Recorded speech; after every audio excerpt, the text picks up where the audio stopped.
ದಿನವನ್ನ ಏನಂತ ಕರೀತಾರೆ ಅಂತಂದ್ರೆ ಪಾಮ್ ಸಂಡೇ ಅಂತ ಕರೀತಾರೆ. ಅಂದ್ರೆ ಕನ್ನಡದಲ್ಲಿ ಗರಿಗಳ ಭಾನುವಾರ ಅಂತ ಕರೀತಾರೆ.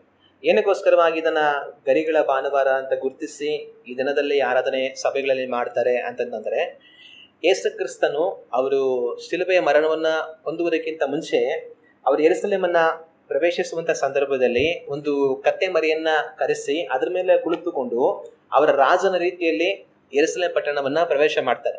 ಅವರು ಆ ರೀತಿಯಾಗಿ ಪ್ರವೇಶ ಮಾಡಿದಂತ ಸಂದರ್ಭದಲ್ಲಿ ಅಲ್ಲಿದ್ದಂತ ಜನಗಳೆಲ್ಲ ಏನ್ ಮಾಡ್ತಾರೆ, ಅಲ್ಲಿದ್ದಂತ ಅಕ್ಕಪಕ್ಕದಲ್ಲಿದ್ದಂತ ಮರಗಳಲ್ಲಿ ಹಸಿ ಗರಿಗಳನ್ನ, ಕೊಂಬೆಗಳನ್ನ ಅದನ್ನೆಲ್ಲ ಕತ್ತರಿಸಿ ತಗೊಂಡ್ಬಂದ್ಬಿಟ್ಟು ಇವರು ಕತ್ತೆಯ ಮೇಲೆ ಮೆರವಣಿಗೆ ಆಗಿ ರಾಜನ ರೀತಿಯಲ್ಲಿ ಬರ್ತಾ ಇರುವಾಗ ಅವರ ಆ ದಾರಿಲೆಲ್ಲ ಹಾಸ್ತಾರೆ. ಮತ್ತೆ ಆ ಗರಿಗಳನ್ನ ಹಿಡ್ಕೊಂಡು ದೇವರಿಗೆ ಸ್ತೋತ್ರ, ಹೋಸನ್ನ, ಕರ್ತನ ಹೆಸರಿನಲ್ಲಿ ಬರುವವನಿಗೆ ಆಶೀರ್ವಾದ ಅಂತ ದೇವರನ್ನ ಮಹಿಮೆ ಪಡಿಸ್ತಾರೆ. ಅಂದ್ರೆ ಆ ದಿನದಲ್ಲಿ ಆ ಜನಗಳು ಏನ್ ಮಾಡ್ತಾರೆ ಅಂದ್ರೆ ಯೇಸು ಕ್ರಿಸ್ತನನ್ನ ಅವರು ರಾಜ ಅಂತ ಅವ್ರು ಸ್ವೀಕಾರ ಮಾಡ್ಕೊಳ್ತಾರೆ. ಈತನು ರಾಜ, ಬರುವುದಕ್ಕಿರುವಂತ ರಾಜ ಈತನೇ, ದಾವೀದನ ಕುಮಾರನು ಈತನೇ ಅಂತ ಹೇಳಿ ಆತನನ್ನು ಸ್ವೀಕರಿಸಿ ಅವರು ರಾಜನ ರೀತಿಯಲ್ಲಿ ಬರುವಾಗ ಅವ್ರನ್ನ ಸ್ವಾಗತ ಮಾಡ್ತಾರೆ.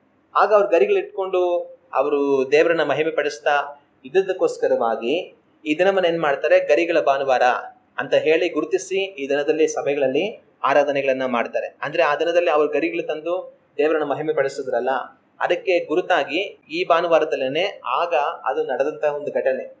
ಅದಕ್ಕೋಸ್ಕರವಾಗಿ ಇದು ಗರಿಗಳ ಭಾನುವಾರ ಅಂತ ಹೇಳಿ ಸಭೆಗಳಲ್ಲಿ ಆಚರಣೆ ಮಾಡುವಂಥದ್ದನ್ನ ನಾವು ನೋಡ್ತೀವಿ. ಸಹಜವಾಗಿ ದಿನದಲ್ಲಿ ಏನ್ ಮಾಡ್ತಾರೆ ಅಂತಂದ್ರೆ, ಯೇಸು ಕ್ರಿಸ್ತನು ಆ ರೀತಿಯಾಗಿ ರಾಜನಾಗಿ ಯೆರೂಸಲೇಮ್ ಪಟ್ಟಣವನ್ನ ಅವರು ಪ್ರವೇಶ ಮಾಡಿದಂತ ಆ ಸಂದರ್ಭವನ್ನ ಜ್ಞಾಪಕ ಮಾಡಿಕೊಂಡು ದೇವರನ್ನ ಮಹಿಮೆ ಪಡಿಸುವಂತವರುಗಳಾಗಿ ಅವರಿರ್ತಾರೆ. ಯೇಸು ಕ್ರಿಸ್ತನು ನಮಗೆ ರಾಜನಾಗಿದ್ದಾರೆ. ಹಲ್ಲೆಲೂಯ. ಆತನು ರಾಜನು, ಭೂರಾಜರುಗಳ ಒಡೆಯನಾಗಿ ಆತನಿದ್ದಾರೆ. ಹಲ್ಲೆಲೂಯ. ಇದುವರೆಗೂ ಈ ಜಗತ್ತಲ್ಲಿ ಎಷ್ಟೋ ಬಲಿಷ್ಠವಾದ ರಾಜ್ಯಗಳು ಬಂದಿವೆ, ರಾಜ್ಯಗಳು ಹೋಗಿವೆ. ರೋಮ್ ಸಾಮ್ರಾಜ್ಯ ಬಂತು, ಅದು ಹೊರಟು ಹೋಯಿತು. ನೆಬೂಕದ್ನೆಚ್ಚರ್ ಕಾಲದಲ್ಲಿ ಬಾಬೆಲ್ ಸಾಮ್ರಾಜ್ಯ ಇತ್ತು, ಅದು ಹೊರಟು ಹೋಯಿತು. ಗ್ರೀಕ್ ಸಾಮ್ರಾಜ್ಯ, ಅಲೆಕ್ಸಾಂಡರ್ ದ ಗ್ರೇಟ್ ಅಂತ ಕರೆಯಲ್ಪಡುವಂತ ಗ್ರೀಕ್ ಸಾಮ್ರಾಜ್ಯ ಇತ್ತು, ಅದು ಹೊರಟು ಹೋಯಿತು. ಇದೇ ರೀತಿ ಭೂಲೋಕದಾದ್ಯಂತ ಎಷ್ಟೋ ರಾಜ್ಯಗಳು ಬಂದಿವೆ, ಎಷ್ಟೋ ರಾಜ್ಯಗಳು ಹೊರಟು ಹೋಗಿವೆ. ನಮಗೆ ಹತ್ತಿರವಾಗಿದ್ದಂತ ಕಾಲದಲ್ಲಿ ಬ್ರಿಟಿಷರ ರಾಜ್ಯ ಇತ್ತು. ಬ್ರಿಟಿಷರ ರಾಜ್ಯವನ್ನ ಸೂರ್ಯ ಮುಳುಗದ ಸಾಮ್ರಾಜ್ಯ ಅಂತ ಅವ್ರು ಹೇಳ್ತಾ ಇದ್ರು. ಹಂಗಂತಂದ್ರೆ ಅವ್ರು ಭೂಲೋಕದ ಒಂದು ಕೊನೆಯಿಂದ ಇನ್ನೊಂದು ಕೊನೆಯವರೆಗೂ ಸಹ ಎಲ್ಲಾ ದೇಶಗಳನ್ನ ಆಳ್ವಿಕೆ ಮಾಡ್ತಾ ಇದ್ದಾರೆ ಬ್ರಿಟಿಷರು. ಅದರಿಂದ ಅವ್ರ ಸಾಮ್ರಾಜ್ಯ ಎಂತ ಸಾಮ್ರಾಜ್ಯ ಅಂತಂದ್ರೆ ಸೂರ್ಯ ಮುಳುಗದ ಸಾಮ್ರಾಜ್ಯ. ಹಂಗಂತಂದ್ರೆ ಅವ್ರು ಆಳ್ವಿಕೆ ಮಾಡ್ತಾರಂತ ಎಲ್ಲಾ ದೇಶಗಳಲ್ಲಿ ಒಂದು ಕಡೆ ಸೂರ್ಯ ಮುಳುಗಿದ್ರು ಕೂಡ ಅವರೇ ಆಳ್ವಿಕೆ ಮಾಡ್ತಾರಂತ ಇನ್ನೊಂದು ದೇಶದಲ್ಲಿ ಸೂರ್ಯ ಬೆಳಗ್ತಾ ಇರುತ್ತೆ. ಅದರಿಂದ ಅವ್ರ ಸಾಮ್ರಾಜ್ಯದಲ್ಲಿ ಯಾವತ್ತು ಕತ್ತಲೆ ಆಗ್ತಾ ಇರಲಿಲ್ಲ. ಅಷ್ಟು ದೊಡ್ಡದಾಗಿ ಎಲ್ಲಾ ದೇಶಗಳನ್ನ ಅವರು ಆಳ್ವಿಕೆ ಮಾಡ್ತಾ ಇದ್ರು ಅಂತ ಅವ್ರು ಹೇಳ್ತಾರೆ. ಅವಾಗ ನಮ್ಮನ್ನು ಸಹ ಅವ್ರು ಆಳ್ವಿಕೆ ಮಾಡ್ತಾ ಇದ್ರು. ಅವರಿಂದನೇ ನಾವು ಸ್ವತಂತ್ರವನ್ನು ಪಡ್ಕೊಂಡು ಸ್ವತಂತ್ರ ದಿನಾಚರಣೆಯನ್ನು ಇವಾಗೂ ಸಹ ನಾವು ಆಚರಣೆ ಮಾಡ್ತೀವಿ. ಆಗ ಬ್ರಿಟಿಷ್ ಸಾಮ್ರಾಜ್ಯನೇ ಬಂತು, ಆ ಸಾಮ್ರಾಜ್ಯನು ಹೊರಟು ಹೋಯಿತು. ಆದ್ರೆ ಮುಂದಕ್ಕೆ ಒಂದು ಸಾಮ್ರಾಜ್ಯ ಬರೋದಕ್ಕಿದೆ. ಆ ಸಾಮ್ರಾಜ್ಯ ಬಂದು ಹೊರಟು ಹೋಗುವಂಥದ್ದಲ್ಲ, ಅದು ಶಾಶ್ವತವಾಗಿ ಸದಾಕಾಲ ಇರುವಂತ ರಾಜ್ಯ. ಹಲ್ಲೆಲೂಯ. ನಾವು ದೇವರ ವಾಕ್ಯದಲ್ಲಿ ದಾನಿಯೇಲನಿಗೆ ದೇವರು ಒಂದು ದರ್ಶನವನ್ನು ತೋರಿಸ್ತಾರೆ. ಹಾಗಂತಂದ್ರೆ ನೆಬೂಕದ್ನೆಚ್ಚರನಿಗೆ ಒಂದು ಕನಸು ಬರುತ್ತೆ. ಆ ಕನಸನ್ನು, ಅದರ ಅರ್ಥವನ್ನ ದೇವರು ದಾನಿಯೇಲನಿಗೆ ತೋರಿಸ್ತಾರೆ. ಅದರ ಒಂದು ಅದ್ಭುತವಾದ ಪ್ರತಿಮೆ ಇರುತ್ತೆ. ಚಿನ್ನದ ತಲೆ, ಬೆಳ್ಳಿಯ ಎದೆ, ತಾಮ್ರದ ನಡು, ಕಬ್ಬಿಣದ ಕಾಲುಗಳು, ಮತ್ತೆ ಪಾದಗಳು ಕಬ್ಬಿಣ ಮತ್ತು ಮಣ್ಣು ಇವುಗಳಿಂದ ಕೂಡಿರುತ್ತೆ. ಅದೆಲ್ಲ ಏನಾಗುತ್ತೆ ಅಂತಂದ್ರೆ ಭೂಲೋಕದ ಒಂದೊಂದು ಕಾಲದಲ್ಲಿ ಬಂದು ಹೋಗುವಂತ ಬಲಿಷ್ಠವಾದ ಭೂ ಸಾಮ್ರಾಜ್ಯಗಳು. ಆದ್ರೆ ಆ ದರ್ಶನದಲ್ಲಿ ಕಡೆಗೆ ಏನಾಗುತ್ತೆ ಅಂತಂದ್ರೆ, ಎಲ್ಲೋ ಒಂದು ಕಡೆಯಿಂದ ದೊಡ್ಡ ಬಂಡೆ ಅದು ಸುತ್ಕೊಂಡು ಬಂದು ಆ ಪ್ರತಿಮೆ ಕಾಲಿಗೆ ಹೊಡೆಯುತ್ತೆ. ಆ ಪ್ರತಿಮೆ ಕಾಲಿಗೆ ಹೊಡೆದಾಗ ಏನಾಗುತ್ತೆ ಅಂದ್ರೆ, ಅದು ಕಾಲಿಂದ ತಲೆವರೆಗೂ ಪೂರ್ತಿ ಧೂಳಾಗ್ಬಿಡುತ್ತೆ. ಧೂಳಾಗಿ ಅದು ಹೊರಟು ಹೋಗುತ್ತೆ. ಹೊರಟು ಹೋದ ನಂತರ ಈ ಬಂಡೆ ಅದು ನೆಲೆಗೊಂಡು ದೊಡ್ಡದಾಗಿ ಬೆಳೆದು ಅದು ಭೂಲೋಕವನ್ನೆಲ್ಲ ತುಂಬಿಕೊಳ್ಳುತ್ತೆ. ಅದು ಶಾಶ್ವತವಾಗಿ ಇರುತ್ತೆ ಅಂತ ದೇವರ ಬಗ್ಗೆ ಹೇಳುತ್ತೆ. ಅವಾಗ ಇದಕ್ಕೆಲ್ಲ ಅರ್ಥ ಏನಂತಂದ್ರೆ, ಮನುಷ್ಯರ ಸಾಮ್ರಾಜ್ಯ ಒಂದು ಕಾಲಕ್ಕೆ ತೆಗೆದು ಹಾಕಲ್ಪಡುತ್ತೆ. ಮನುಷ್ಯರ ಅಧಿಕಾರ ಒಂದು ಕಾಲಕ್ಕೆ ತೆಗೆದು ಹಾಕಲ್ಪಡುತ್ತೆ. ದೇವರು ಸ್ಥಾಪಿಸುವಂತ ಶಾಶ್ವತವಾದ ರಾಜ್ಯ ಬರುತ್ತೆ. ಅದು ಮನುಷ್ಯರ ರಾಜ್ಯವನ್ನು ತೆಗೆದು ಹಾಕಿ ಶಾಶ್ವತವಾಗಿ ಇರುತ್ತೆ. ಭೂಲೋಕದಲ್ಲಿ ಬಲಿಷ್ಠವಾದ ರಾಜ್ಯಗಳು ಬಂದಿದ್ದಾರೆ, ಬಲಿಷ್ಠವಾದ ರಾಜ್ಯಗಳು ಬಂದಿವೆ. ಅಲ್ಲಿ ಬಂದಂತ ರಾಜ್ಯಗಳು, ಬಂದಂತ ರಾಜರುಗಳು ಅವೆಲ್ಲವೂ ಸಹ ಹೊರಟು ಹೋಗಿವೆ.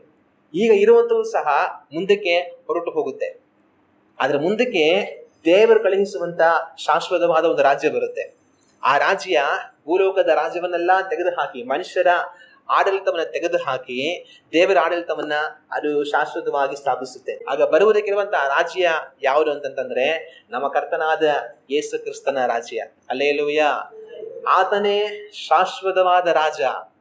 ಆತನು ನಿತ್ಯಕ್ಕೂ ಆಳ್ವಿಕೆ ಮಾಡ್ತಾರೆ. ಅವರ ರಾಜ್ಯ ಬಂದು ಹೊರಟು ಹೋಗತಕ್ಕದ್ದಲ್ಲ, ಅವರ ರಾಜ್ಯ ಬಂದು ಶಾಶ್ವತವಾಗಿ ಸದಾ ಕಾಲವಿರುತ್ತೆ. ಹಲ್ಲೆಲೂಯ. ಆಗ ಯೇಸು ಕ್ರಿಸ್ತನು ನಮ್ಮ ರಾಜನು. ಆತನ ಆವತ್ತು ಯೆರೂಸಲೇಮ್ ಪಟ್ಟಣವನ್ನ ರಾಜನಾಗಿ ಪ್ರವೇಶ ಮಾಡಿದ್ರು. ಅದೇ ರೀತಿಯಾಗಿ ಮುಂದೆ ಯೇಸು ಕ್ರಿಸ್ತನು ಈ ಭೂಲೋಕವನ್ನ ರಾಜನಾಗಿ ಅವರು ಪ್ರವೇಶ ಮಾಡೋದಕ್ಕಿದ್ದಾರೆ. ಅವರು 2000 ವರ್ಷಗಳ ಮುಂದೆ ಮನುಷ್ಯನಾಗಿ ಲೋಕದಲ್ಲಿ ಯಜ್ಞದ ಕುರಿಯಾಗಿ ಬಂದರು.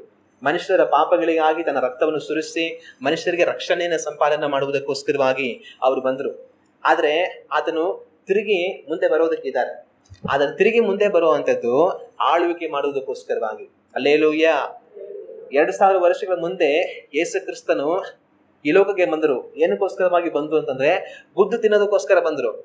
ಆ ಕಾಲದಲ್ಲಿ ಜನಗಳು ಅವರನ್ನ ಹಿಡ್ಕೊಂಡು ಅವರ ದಾಡಿಯನ್ನು ಕಿತ್ತಿ ಅವ್ರಿಗೆ ಗುದ್ದಿ ಅವ್ರಿಗೆ ಗಾಯಪಡಿಸಿ ಅವಮಾನ ಮಾಡಿ ಎಲ್ಲ ಮಾಡಿದ್ರು. ಆಗ ಯೇಸು ಕ್ರಿಸ್ತನು 2000 ವರ್ಷಗಳ ಮುಂಚೆ ಅವರು ಗುದ್ದು ತಿನ್ನೋದಕ್ಕೋಸ್ಕರವಾಗಿ, ಏಟು ತಿನ್ನೋದಕ್ಕೋಸ್ಕರವಾಗಿ ಬಂದರು. ಆದ್ರೆ ಅವರು ತಿರುಗಿ ಬರೋದಕ್ಕೆ ಇದ್ದಾರೆ. ಆದ್ರೆ ಅವರು ತಿರುಗಿ ಬರೋದು ಗುದ್ದು ತಿನ್ನೋದಕ್ಕೋಸ್ಕರ, ಏಟು ತಗೊಳ್ಳೋದಕ್ಕೋಸ್ಕರ ಅಲ್ಲ. ಆದರೆ ಅವರು ಆಳ್ವಿಕೆ ಮಾಡೋದಕ್ಕೋಸ್ಕರ ರಾಜನಾಗಿ ಅವರು ಬರ್ತಾರೆ. 2000 ವರ್ಷಗಳ ಮುಂದೆ ಅವರು ಕುರಿಯಾಗಿ ಲೋಕಕ್ಕೆ ಬಂದರು. ಕುರಿ ಏನ್ ಮಾಡುತ್ತೆ? ಕುರಿ ಸುಮ್ಮನೆ ತಲೆ ಬೋಸ್ಕೊಂಡು ಹೋಗ್ತಾ ಇರುತ್ತೆ. ಹೊಡೆದ್ರೆ ಒಡೆ ತಿನ್ನುತ್ತೆ, ಕತ್ತರಿಸಿದ್ರೆ ಹೊರಟೋಗುತ್ತೆ. ಅದಕ್ಕೆ ಕುರಿಯಾಗಿ ಅವ್ರು ಬಂದರು. ಆದ್ರೆ ಮತ್ತೆ ಯೇಸು ಕ್ರಿಸ್ತನು ತಿರುಗಿ ಬರ್ತಾರೆ. ಆದ್ರೆ ಈ ಸರಿ ಅವ್ರು ಬರುವಾಗ ಸಿಂಹವಾಗಿ ಅವರು ಬರ್ತಾರೆ. ಹಲ್ಲೆಲೂಯ. ಸಿಂಹ ಒಂದ್ಸಲಿ ಗರ್ಜಿಸಿದ್ರೆ ನಮಗೆ ಪ್ರಾಣನೇ ಹೋಗುತ್ತೆ. ಆಗ ಅವರು ತಿರುಗಿ ಬರುವಾಗ ಸಿಂಹವಾಗಿ, ಯೂದ ರಾಜ ಸಿಂಹವಾಗಿ ಅವ್ರು ಬರ್ತಾರೆ. ತಿರುಗಿ ಅವ್ರು ಏಟು ತಿನ್ನೋದಕ್ಕೋಸ್ಕರ ಬರಲ್ಲ, ತಿರುಗಿ ಅವ್ರು ಗಾಯ ಪಡೋದಕ್ಕೋಸ್ಕರ ಬರಲ್ಲ. ಆದ್ರೆ ಈ ಸರಿ ಅವ್ರು ಏಟು ಕೊಡೋದಕ್ಕೋಸ್ಕರ ಬರ್ತಾರೆ.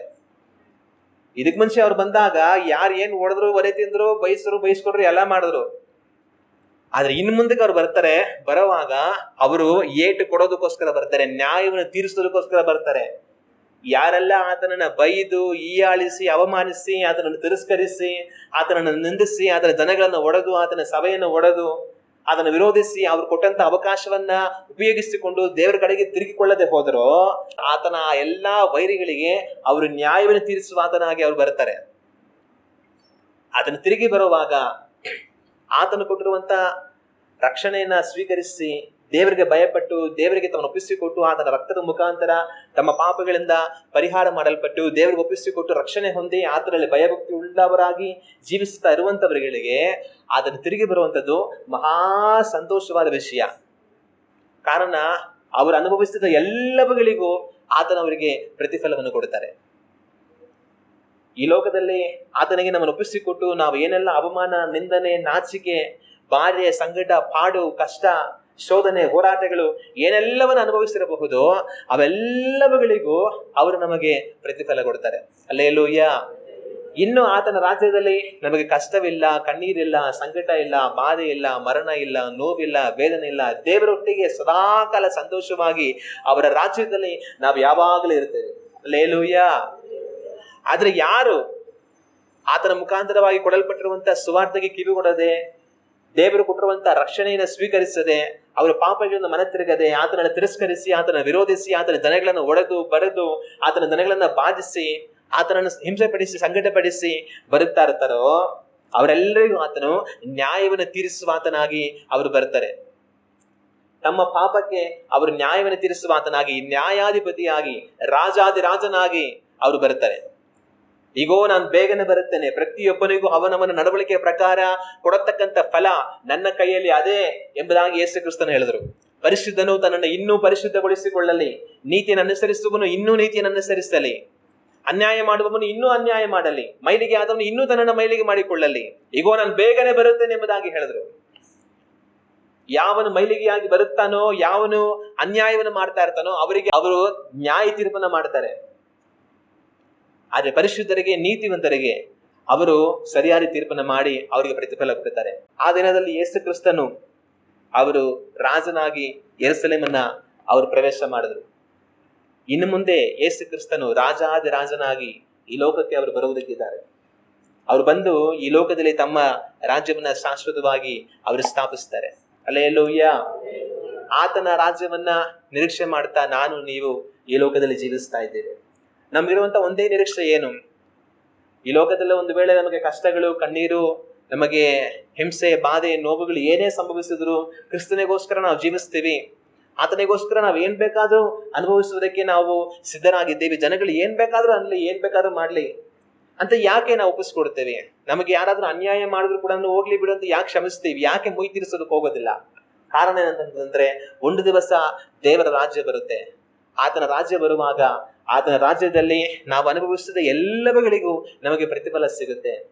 ದೇವರೊಟ್ಟಿಗೆ ನಾವು ಸದಾಕಾಲ ಇರುತ್ತೇವೆ ಅನ್ನುವಂಥ ಒಂದೇ ನಿರೀಕ್ಷೆಯೊಟ್ಟಿಗೆ ನಾವು ಅದನ್ನೆಲ್ಲ ಮಾಡ್ತೇವೆ. ಆ ನಿರೀಕ್ಷೆ ವ್ಯರ್ಥವಾಗುವುದಿಲ್ಲ. ಆ ನಿರೀಕ್ಷೆಗೆ ದೇವರು ತನ್ನ ರಾಜ್ಯದಲ್ಲಿ ನಮ್ಮೆಲ್ಲರಿಗೂ ಪ್ರತಿಫಲವನ್ನ ಕೊಡ್ತಾರೆ. ಹಲ್ಲೆಲೂಯ. ಆಗ ಯೇಸು ಕ್ರಿಸ್ತನು ಅವರು ಮತ್ತೆ ಬರೋದಕ್ಕಿದ್ದಾರೆ. ತಮ್ಮ ರಾಜ್ಯವನ್ನು ಅವರು ಸ್ಥಾಪಿಸೋದಕ್ಕಿದ್ದಾರೆ. ರಾಜಾದಿ ರಾಜನಾಗಿ ಅವರು ಬರೋದಕ್ಕಿದ್ದಾರೆ. ತನ್ನ ಜನಗಳನ್ನ ಆತನ ಬಳಿಯಲ್ಲಿ ಸೇರಿಸಿಕೊಳ್ತಾರೆ. ಅವರಿಗೆ ಸಮಾಧಾನವನ್ನ, ವಿಶ್ರಾಂತಿಯನ್ನು ಕೊಡ್ತಾರೆ. ಆದರೆ ತನ್ನನ್ನು ವಿರೋಧಿಸುವಂತವರಿಗೆ ಆತನ ನ್ಯಾಯವನ್ನ ತೀರಿಸುವಾತನಾಗಿ ಆತನ ಬೇಗನೆ ಬರ್ತಾರೆ. ಆ ದಿನದಲ್ಲಿ ಯೇಸು ಕ್ರಿಸ್ತನು ರಾಜನಾಗಿ ಯೆರೂಸಲೇಮನ್ನ ಪ್ರವೇಶ ಮಾಡಿದ್ರು.